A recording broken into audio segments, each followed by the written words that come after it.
ยน้องคนที่หูใจบ่อยากเสียไผในใจอ้ายฮักเท่ากันบ่อยากเลือกเมียก็ยังเสียดายน้องทุกวันถ้าเลือกน้องนะก็ต้องเสียเมียที่แสนแพงหากเมียก็หาน้องก็ลืมบ่ได้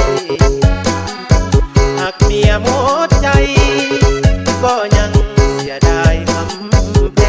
งอายอยู่กับเมี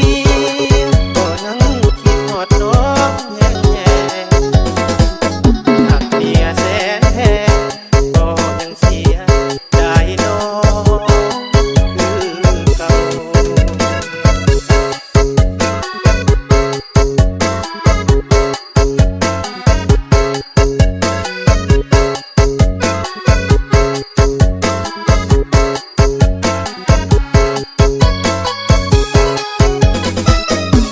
บ่อยากเสียเมียบ่อยากเสียน้อง